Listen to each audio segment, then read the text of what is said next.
hacemos zoom, dice que utilizó este endpoint, ¿no? Que funciones, ¿qué pasó? Se le envió para esta fecha. El que une estas dos cosas es básicamente el ORM, ¿sí? Que básicamente es el nombre mapeo de objetos para básicamente actualizar un dato recurso, ¿no? Ejemplo, ¿no? La película esta no era Garfield, era el Hombre Araña. Entonces uno hace...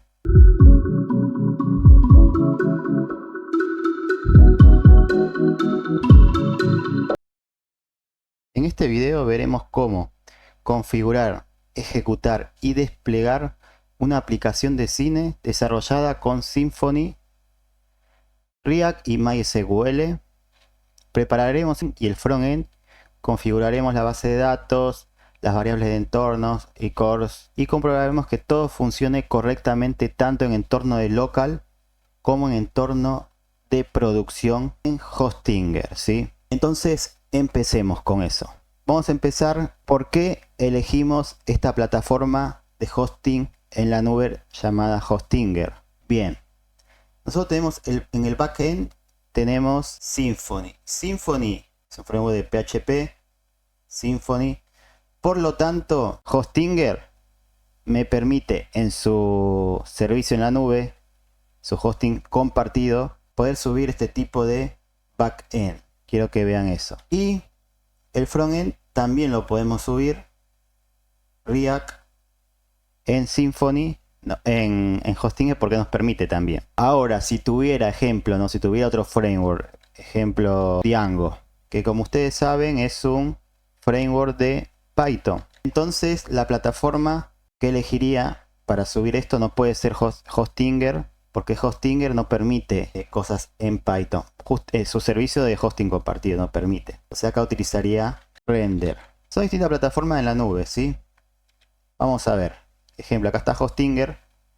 Es la que voy a utilizar para subir Symfony más React. Pero si ustedes tienen otro framework, ejemplo Django más React, utilizaría Render, ¿sí? Acá en Render se utiliza, en vez de MySQL, se utiliza PostgreSQL, ¿sí? Entonces tienen que ver eso. ¿Dónde van a subir su proyecto web, ¿sí? Porque no todas las plataformas soportan. Bueno, una vez visto eso, vamos a ver cómo ejecutar el proyecto. A ver, si ustedes saben cómo ejecutar el proyecto, tienen un proyecto en Symfony, más React, etcétera, esta parte se la adelanta, porque voy a explicar cómo está hecho el proyecto, cómo instalarlo, cómo se utiliza y otras cosas más. Lo adelantan y van a la parte de el deploy en producción, justamente en Hostinger, ¿sí? Bien, tenemos dos formas de ejecutar el proyecto. Una, instalando en nuestra computadora, ¿sí? Instalamos el Apache, el MySQL, ¿no? Desde el SAM, etcétera. Pero voy a empezar desde la otra forma que es más fácil, ¿sí? Con el Docker. Bueno, el Docker es una herramienta que te permite meter la aplicación y todo lo que necesita en un contenedor, ¿sí? En un contenedor. Todo lo que necesito lo mete en un contenedor. Ejemplo, ¿qué necesito acá? Necesito el de frontend, necesito el React, el bit, de backend Symfony, base de datos MariaDB. Bueno, todo eso lo ponemos en nuestro Docker, ¿sí? Y el Docker sería como un contenedor, ¿sí? Donde tiene la aplicación y las herramientas que necesita. ¿Qué ventaja tiene? Que este contenedor lo pasamos a otra máquina y funciona. Lo pasamos a otra máquina y funciona. Es como algo portable, ¿sí? Esto es lo que nos facilita los contenedores Docker. Entonces la primera forma que voy a mostrarle cómo se ejecuta este proyecto es con Docker, ¿sí? Que se utiliza mucho. Bueno, y el proyecto lo tenemos en GitHub, ¿sí? Ustedes pueden ir, lo pueden descargar, ¿sí? Ahora lo vamos a descargar. Y bueno, acá te dice cómo instalarlo. Vamos a ver primero la forma que con el Docker. Vamos a verlo así, es la más fácil. Lo primero que hay que hacer, acá te dice la explicación. Bueno, primero hay que instalar el Docker. Ponemos Docker, ustedes se lo instalan, ¿no? Van acá y se lo instala. Siguiente, siguiente, siguiente y se lo instala. Una vez que instalaron el Docker, lo buscan, ¿no? Docker desktop, lo ejecutan, lo buscan, ¿no? Docker desktop, como se ve acá, le hacen clic y lo ejecuta. Bueno, acá tenemos el Docker abriéndose, ¿no? Pero antes de seguir, nosotros tenemos que descargar esto, ¿sí? Descargar el proyecto. Entonces lo que vamos a hacer, vamos a abrir una carpeta y vamos a descargar este proyecto. Ustedes tienen que tener instalado el Git, ¿sí? También, como les digo, se ponen Git y se lo descarga. Si no, pueden ir al curso de Git y GitHub que tengo, donde explico cómo funciona esta herramienta. Igual lo voy a poner en la descripción seguramente, ¿sí? Pero básicamente se lo descargan eso. Es para poder descargarse proyectos en el GitHub. Bueno, se meten en alguna carpeta. En mi caso voy a abrir esto. Y lo que voy a hacer, voy a descargar este proyecto. Ustedes van a Code, ponen copiar esto y ponen git clone y pegan eso. Con esto se le va a copiar ese repositorio, se le va a copiar en su computadora local. Esto es para que lo puedan simular en su compu el proyecto. Si ustedes ya tienen un proyecto, pueden adelantar un poco el video. Bueno, ahí se terminó de descargar. Van a entrar al proyecto que tenemos de cine. Van a hacer otra vez clic derecho y van a poner git bash otra vez, ¿sí? Esto es porque vamos a utilizar la aplicación desde acá. Bueno, entonces estamos acá adentro como se ve, y vamos a ir a la parte que nos interesa, que es ejecutar con Docker. Dice que tenemos que poner Docker Compose App Build D. Esto es lo que hay que poner, ¿sí? Pero antes de seguir, observar una cosa importante que se ve acá. Cuando nosotros vamos a crear este Docker, vamos a tener el frontend, el backend y el database. El frontend, esto básicamente sería nuestra URL, donde vamos a poder ver nuestro sitio web, ¿sí? Vamos a poder verlo desde acá. Si en mi caso agarro esto y lo ejecuto, observar que me va a decir que no funciona, porque los servicios de frontend, de backend, todavía no los habilité. Por eso no funciona. Ahora vamos a ver cómo va a funcionar eso. Entonces tenemos nuestro Docker abierto, como se ve acá. Nuestro contenedor que va a tener estas aplicaciones y todo lo necesario para que funcione esa aplicación. Entonces vamos a ejecutar esto. Docker Compose App Build. Lo que va a hacer esto es va a crear nuestro contenedor con las aplicaciones y con todo lo necesario para que funcionen esas aplicaciones. Y acá vamos a ver que se van a crear algunos contenedores, ¿sí? La realidad es que generalmente, para evitar problemas de versiones y para que todo el equipo de trabajo tenga la misma versión de PHP, de Python, de frontend, de backend, de base de datos, se utiliza el Docker, porque justamente eso está configurado. Este contenedor tiene una configuración definida que se va a repetir en las distintas computadoras, así que no va a haber esos problemas de versión. Como se ve, acá se está descargando las aplicaciones RIA, Bit, Symfony, Apache, MariaDB y todo lo necesario para que funcione eso, como dije. Bien, como se ve, se creó acá, como se ve, backend, cine, app frontend, se creó cada container, como se ve, ¿no? Acá, observar que aparece esto, ¿sí? Bueno, ustedes tienen que esperar que termine todo de crear esto. Bueno, como se ve, se creó. Así nomás ustedes ejecutan esto y se le crea los distintos servicios de base de datos. Bueno, después hay tablas. Para crear las tablas y cargar los datos iniciales, ejecutan este comando. Después voy a explicar un poco más en detalle cada cosa, pero por ahora hagan eso. Como se ve, acá lo agregué, lo ejecuta y lo que hace esto es crear tablas y cargar con datos iniciales. Esto es lo que va a hacer eso. Como se ve, dice que ya está ready, esto está preparado. Y bueno, tenemos el frontend, que sería básicamente, no sé, sería esto, render.com. Bueno, como estamos en local, no va a haber un render.com, va a haber un localhost, hay unos 73. Vamos acá, que sería esto justamente. Si actualizo esto, debería funcionar. Vamos a actualizarlo. Y como se ve, acá está nuestra aplicación funcionando correctamente, ¿sí? Justamente es una aplicación que mostré cómo la hice mediante una herramienta de gestión de proyecto llamada Jira. Ustedes van a mi canal de YouTube, ustedes pueden ver cómo logré esto mediante esta herramienta de gestión de proyectos. Observar, sería esto, ¿no? Sería esto. Bueno, por lo tanto tenemos nuestra aplicación funcionando en local, o sea, nuestra computadora local. Esto está funcionando en nuestra computadora local. Nosotros queremos que funcione dentro de nuestro host en la nube. En mi caso tengo Hostinger. Bueno, como se ve funciona, se conecta a la base de datos, etcétera. Bueno, esta es la primera forma en que se puede instalar nuestra aplicación de forma local mediante un contenedor Docker, ¿sí? Mediante un contenedor Docker. En mi caso voy a utilizar otra forma que es mediante, es igual lo mismo, pero bueno, voy a utilizar otra forma para que ustedes tengan las dos maneras de hacerlo. Primero voy a instalarme el XAMPP. El XAMPP es un conjunto de paquetes que contiene distintas herramientas. Vamos a poner acá XAMPP, para los que no saben. XAMPP es un conjunto de paquetes que tiene distintas cosas. Tiene un servidor llamado Apache, tiene un sistema de gestión de base de datos relacional que es MariaDB o MySQL, es lo mismo. Funciona con PHP y tiene una herramienta gráfica para ver e interactuar con nuestro sistema de gestión de base de datos relacional, que es el PHPMyAdmin, ¿sí? Puedo dejar un videito de cómo se hace esta instalación, etcétera, cómo funciona. Pero básicamente se lo ponen descargar acá, según su versión 64 bits o no, se lo descarga. Y ya tiene un servidor local con esas herramientas incluidas. Para hacer ese enfoque, lo que voy a hacer primero, voy a apagar mi Docker, ¿no? ¿Por qué no voy a utilizar este formato? Voy a utilizar otro. Para que ustedes tengan dos formas de hacer lo mismo, ¿no? Voy a apagar mi Docker, mi contenedor. No van a desaparecer estos. Pero bueno, yo prefiero Docker, ¿sí? Pero la otra forma es para que también tengan idea de cómo se hace. Bueno, acá está el proyecto.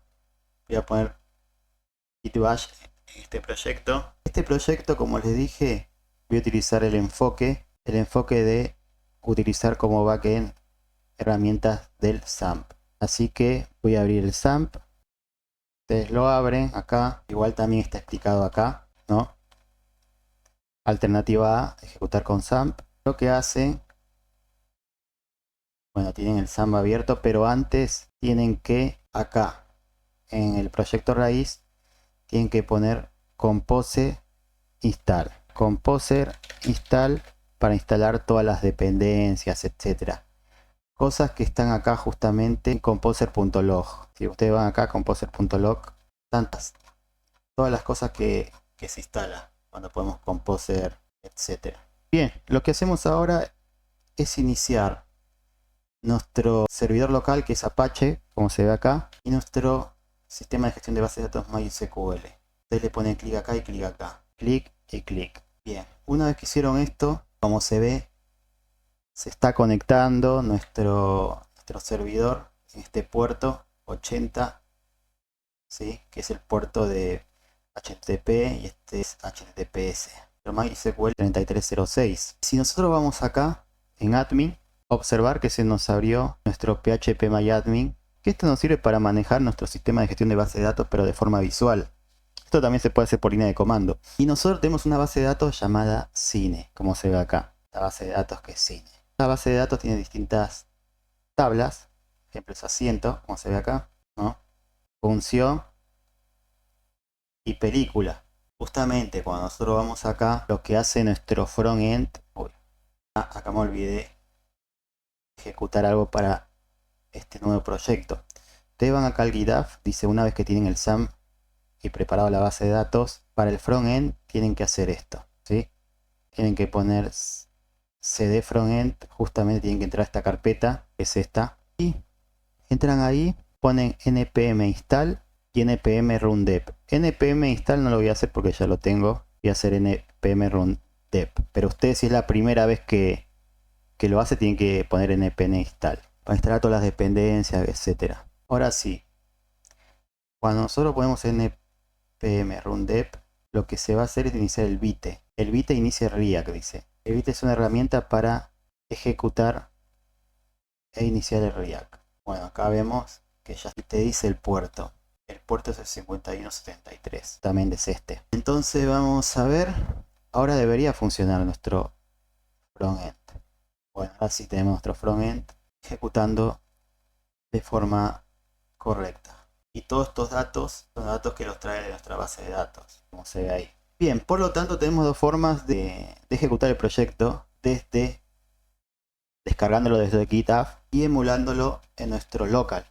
Cualquiera de las dos formas puede ser correcta, o desde un Docker contenedor o de esta segunda forma, es lo mismo. Observar que ustedes en el Docker no tienen una herramienta gráfica como es el PHP.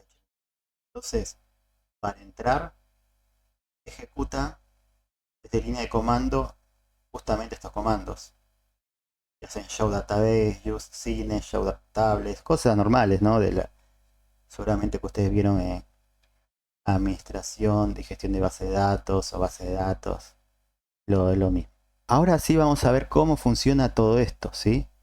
Vamos a ver cómo funciona todo esto, cómo funciona el backend de Symfony. Dónde viven los endpoints, cómo se validan los parámetros, el repositorio, Doctray.orm, MariaDB y los datos. Pero antes me gustaría mostrar algo, ¿sí? Antes me gustaría algo. O quizás lo muestro después, lo voy a mostrar después, para que se entienda mejor, lo voy a mostrar después. Bueno, vamos a ver nuestro backend de Symfony, o sea, nuestro framework basado en PHP y algunas cosas básicas, ¿sí? Que saber en general en un framework, porque esto se repite en los demás frameworks, no solamente en Symfony, se repite en todos los demás. Bien, veamos el concepto primero de API, ¿sí? Nosotros tenemos algo llamado API, que básicamente es un intermediario que permite que dos programas se comuniquen, ¿sí?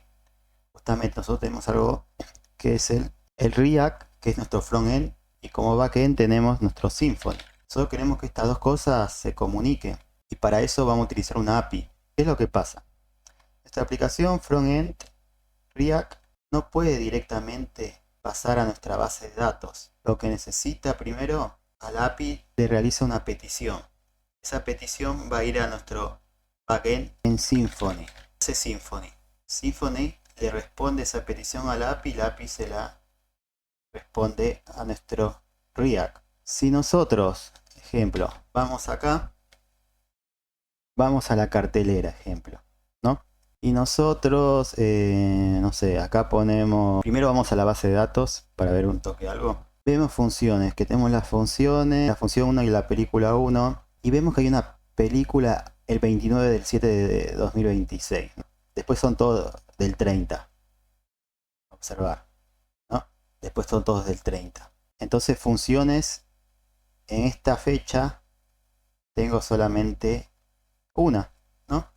Entonces voy a ir acá a nuestro frontend, voy a poner 29 acá. Y como se ve, tenemos solamente una película asociada a esa función, ¿no? ¿Cómo hizo esto? Bueno, esto lo hizo porque nuestro frontend realizó una petición a nuestra API. Bueno, entonces como vimos, desde nuestro frontend realizamos esas peticiones a la API. Y nuestra API está compuesta concretamente por algo llamado endpoint, ¿sí? Que básicamente es una dirección concreta que ofrece ese servicio, ¿sí? Veamos un ejemplo. Vamos a ir a la parte, ahora vamos a ir más en detalle sobre cada cosa, pero poco a poco, ¿no? Tenemos esta, API funciones, dice acá. Tenemos un archivo que es función controlador. Vamos a ir ahora a ver cómo está compuesto nuestro proyecto. Bien, sacando esto del frontend, todo lo demás sería nuestro backend. Public, source, estas carpetas son de nuestro backend, ¿sí? Si vamos a source, controller y vamos a función controller, como se ve acá, vamos a tener una serie de códigos. Bueno, bien, ¿qué está pasando acá? Bueno, primero lo que quiero decir es que esto que acá está acá es básicamente que le estamos haciendo a nuestra base de datos, ¿sí? Nosotros tenemos nuestro Symfony, ¿no? Que está hecho en PHP. Y después tenemos que nuestra base de datos en MySQL está en SQL, ¿no? El que une estas dos cosas. Antes de que Yusku les cuente más cosas, les pedimos un me gusta y una duda. Esa es la mejor manera de apoyarnos para crear más contenido. Gracias. Es básicamente el ORM, ¿sí? Que básicamente es el nombre mapeo de objetos relacional. Lo que está acá tiene su propia sintaxis, ¿sí? Básicamente. Entonces, nosotros no vamos a escribir en SQL, no vamos a tener consultas en SQL, como ustedes siempre vieron en toda su vida. Acá se utiliza este formato. Sí, lamentablemente no se utiliza SQL, ¿sí? desde los frameworks no se utiliza SQL, siempre se utiliza un intermediario. Bueno, ¿qué hace esto? Pero bueno, los que saben SQL saben básicamente cómo es una consulta, ¿no? Nosotros tenemos la clase función, ¿sí? ¿Qué va a hacer con la clase función? Lo que va a hacer, lo va a unir con nuestra clase película, nuestra tabla película, ¿sí? Este P es un alias. Se selecciona la película, dice que lo va a ordenar por ID de forma ascendente y por fecha y hora en forma ascendente, ¿sí? O por fecha y hora de forma ascendente. Así que ustedes no van a tener que aprender van a tener que aprender la sintaxis de ORM, básicamente, ¿sí? De hacer consultas. Si ustedes van acá, Entity Manager, Get Repository, acá, repository, vamos a tener distintas consultas también. En realidad, en los repositorios tiene que estar todas las consultas. Pero bueno, por falta de tiempo no agregué. Y acá vemos otra serie de... ¿Qué pasa? Si fecha existe, lo que vamos a hacer, básicamente lo que dice acá es, vamos a filtrar por fecha, ¿sí? Where, ¿se acuerdan de where para filtrar filas, etcétera? Bin, ¿no? Between entre fecha, inicio y fin, bueno, lo mismo, etcétera. Bueno, acá obtienen las películas y más cosas, ¿sí? Justamente esto es lo que se devuelve en nuestro JSON, como se ve acá. Se devuelve ese array y eso es lo que vemos es lo que vimos en nuestro navegador, básicamente, ¿no? Lo que vimos acá en nuestro navegador, eso. Esa respuesta lo vimos ahí. Después también tenemos otros endpoints. Tenemos este endpoint que es de asientos, que ahora lo vamos a ver, etcétera. Bueno, volviendo acá, vamos a tener dentro de nuestra API, vamos a tener distintas endpoints, ejemplo, funciones y de asiento, galt, ¿no? Y cada uno de estos endpoints en nuestro backend van a estar implementados a través de los controladores. Por eso dice función controlador. Bueno, acá también está dentro de función controlador. Acá está dentro de GEAR controller. Funciones devuelve la película y las funciones. Esta endpoint perteneciente a la API devuelve asientos de una función, ¿sí? Bien, acá básicamente lo que dice es que el resultado de estos endpoints lo consume justamente nuestro frontend, ¿sí? Básicamente. Herramientas para ver y ejecutar endpoint. Hay tres herramientas para trabajar con APIs HTTP, pero tienen objetivos y niveles de integración diferentes, ¿sí? A ver, yo lo mostré recién por página web, o sea, dentro de del navegador, ¿no? Pero hay cosas más. Ejemplo, el Swagger, que te permite documentación web generada desde una especificación, lista de contratos, parámetros, respuestas, permite ejecutar endpoint, ideal para documentar una API. Después tenemos Postman, aplicación independiente para crear colecciones, ambientes, pruebas y compartir peticiones. Ideal para equipos y suite grandes. Y después tenemos Thunder Client, como se ve ahí, Thunder Client, que es una extensión dentro de Visual Studio Code, permite elegir método, URL, query, etc. Vamos a elegir esto para esta clase justamente. Ustedes lo que van a hacer es van a ir a la parte de extensiones, van a poner Thunder Client y lo que se instalan va a ser esto, ¿sí? Una vez instalado eso, va a aparecer esta opción que está acá, observar esa opción. Y bueno, si le hacen clic acá, te muestra una serie de cosas que lo voy a mostrar. Bien, lo que quiero mostrar, a ver si lo podemos ver ahora. Sí, podemos ver ahora. Bien, vamos a ver. Cuando nuestro frontend pide recursos a nuestro servidor, ¿no? Nuestro backend, utiliza como vimos el protocolo HTTP entre el navegador y el servidor. ¿Qué pasa? Hay distintas formas de pedir recursos. Tenemos el get, que solamente es para leer. Pide un recurso sin modificarlo, como se ve. Ejemplo, get API funciones, get API funciones a 105, ¿no? Después tenemos otro tipo de forma, que es el post. El post lo que va a hacer va a crear datos, ¿sí? Con el post va a crear datos. Ejemplo, ¿qué sería crear datos? Agregar una nueva función, ¿no? Ahí tendríamos que agregar un dato. Después tenemos el put, que es para básicamente actualizar un dato recurso, ¿no? Ejemplo, ¿no? La película esta no era Garfield, era El Hombre Araña. Entonces uno hace una petición que va a ser de tipo put. Y tenemos la de eliminación que va a ser de tipo delay. Como se ve el post, te devuelve distintos tipos de código, ¿sí? Bien, si vamos acá, entonces ¿qué tenemos? Nosotros queremos solamente leer, ¿no? Porque queremos solamente tener las distintas funciones que hay, ¿no? Entonces utilizamos este endpoint, funciones. Como vamos a leer, utilizamos get. Y lo enviamos. Devuelve las funciones que hay. Está la película Garfield, género, screen, la fecha, 2D, y así, ¿no? Recordad que nosotros podríamos pasarle un parámetro, ¿no? Si nosotros vamos a nosotros, si queríamos filtrar por fecha, teníamos que pasar fecha, ¿no? Con algún valor, ¿se acuerdan? Bien. Entonces, vamos a ir acá, vamos a poner el parámetro, va a ser fecha.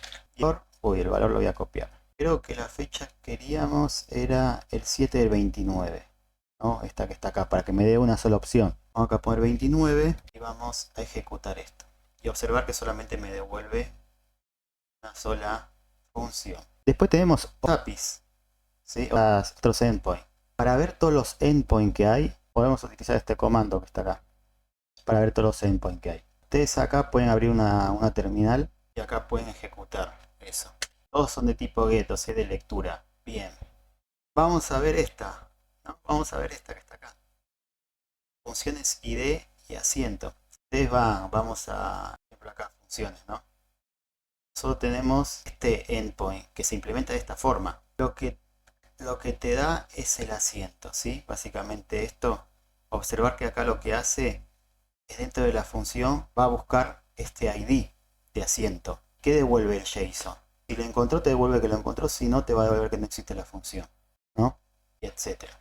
Vamos a ver nuestra base de datos y vamos a ir a asiento.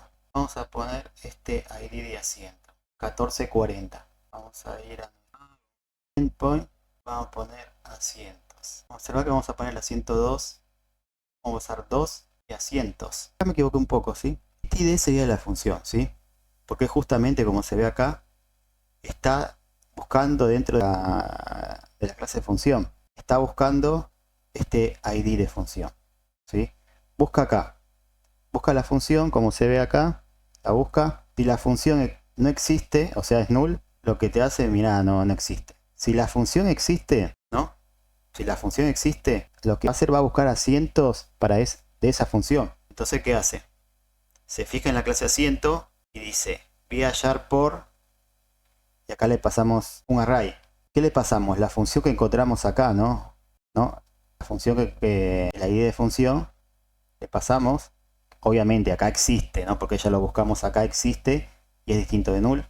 Y después lo que hacemos es ordenar por fila y número, de forma ascendente. Y una vez que hicimos eso, encontramos los asientos. Y bueno, lo que hacemos es devolver los asientos asociados a esa función, JSON, ¿no?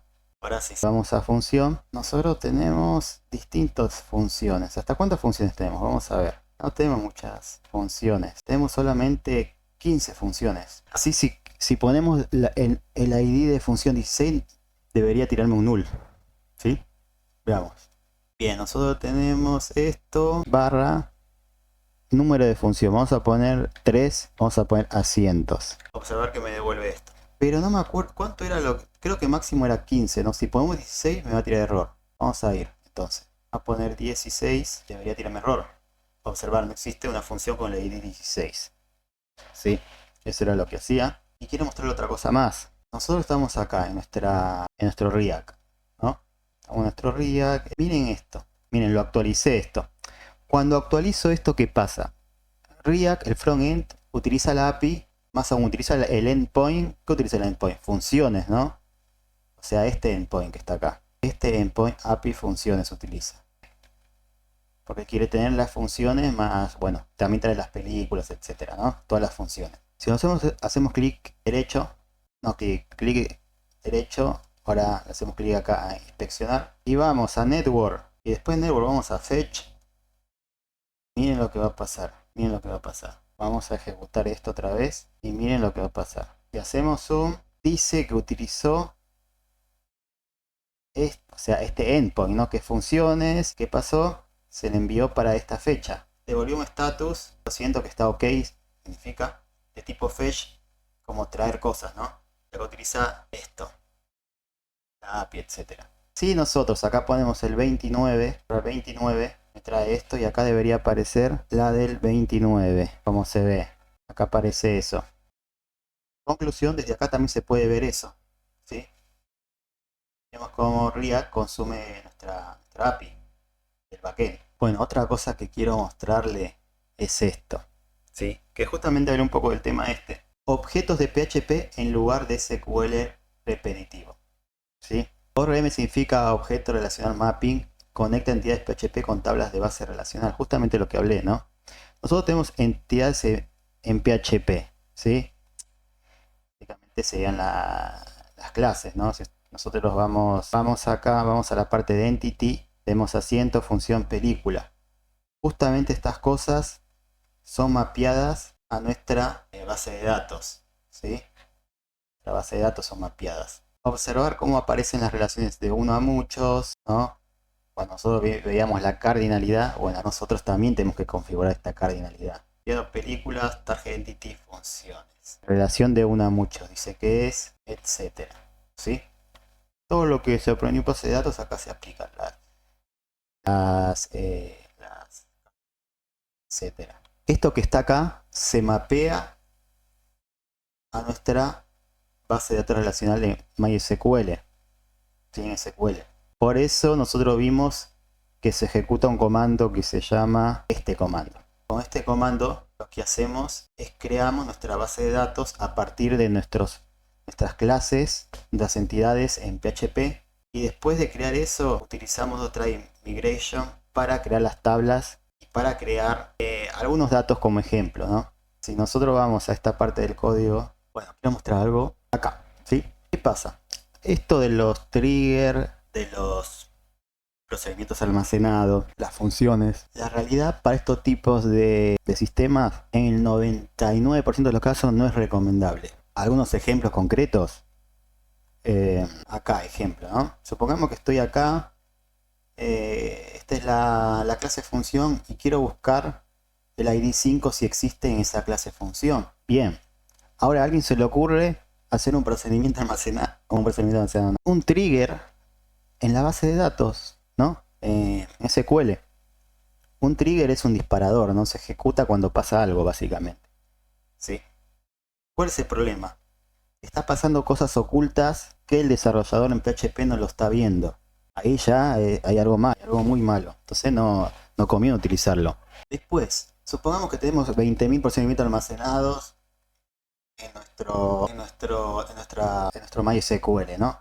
Cuando nosotros queremos cambiar a otro motor, otro sistema de gestión de base de datos, ejemplo, no sé, MariaDB o PostgreSQL o otro que hay. El problema es que vamos a esas procedimientos almacenados solamente van a funcionar para ese motor. Cuando utilicen otro motor, van a tener que rehacer todo. Por eso es conveniente hacer todo eso siempre en nuestro backend, ¿sí? Para no estar dependiendo de un motor de base de datos. Además que la lógica se empieza a esconder, ¿no? La lógica se empieza a esconder. Es más difícil realizar pruebas. Además, por último, es que el código PHP se sube al Git, pero los procedimientos almacenados y lo demás no se puede subir al Git, porque eso ya es privado, ¿vieron? Ya generalmente todo lo que tiene que ver con la base de datos no se sube al Git. Es una mala práctica subirlo al Git. Bueno, hay un montón de cosas más, etcétera. 99% de los casos, y se utiliza porque, no sé, supongamos, ¿no? Necesitamos que 20 líneas se ejecuten de forma muy rápida, ¿no? 20 líneas de código SQL, bueno, utiliza un procedimiento almacenado, ¿no? Como excepción. Generalmente no. Todo desde nuestro Symfony o nuestro backend se hace, ¿sí? Espero que no se hayan puesto tristes algunos. Pero bueno, así es la vida. Bueno, por lo tanto vimos esto. También vimos cómo la consulta industrial y su equivalente a SQL, ¿no? Nosotros tenemos una sintaxis para hacer consulta. No vamos a utilizar el SQL puro, porque generalmente esto está de forma optimizada esta consulta, ¿sí? Uno sigue distintos lineamientos que te da Doctrine. No es muy distinto a esto, observar. Aunque también podrían hacer de alguna forma una consulta nativa, pero no es recomendable. ¿Sí? Bueno, acá vemos más de lo mismo. Y vamos a ver un par de cositas más ahora. Si nosotros en nuestro backend vamos a la parte de emp, ¿sí? A este archivo, vamos a ver algo muy importante, ¿sí? Vamos a ver cómo nuestro backend en Symfony se conecta a nuestro sistema de gestión de base de datos relacional, MySQL, con usuario root, ¿no? Esto es el puerto y la dirección, esto sería un localhost. Dos puntos, esto es el puerto 3306. Si ustedes se acuerdan, y vamos acá, el puerto de nuestro sistema de gestión de base de datos MySQL es 3306 y vamos a utilizar el nombre de nuestra base de datos, va a ser Cine, con la versión de MariaDB, UTF-8, etcétera, ¿no? Vamos acá, el nombre de nuestra base de datos es Cine. Y después dice acá Course Allow Origin. Básicamente lo que estamos haciendo acá es que nuestro servidor va a recibir peticiones a partir de este URL. ¿Y qué es esta URL? Justamente esta URL es donde está nuestro frontend, ¿sí? Nuestro frontend en React. Miren, 5173 y acá 5173, ¿sí? Entonces, nuestro backend solamente va a permitir esas peticiones de ese lugar, ¿sí? Y bueno, eso sería la explicación de nuestro backend, ¿sí? Ahora vamos a ir a nuestro frontend. Si tienen dudas, pregunten. Ahí en el chat les respondo, etcétera.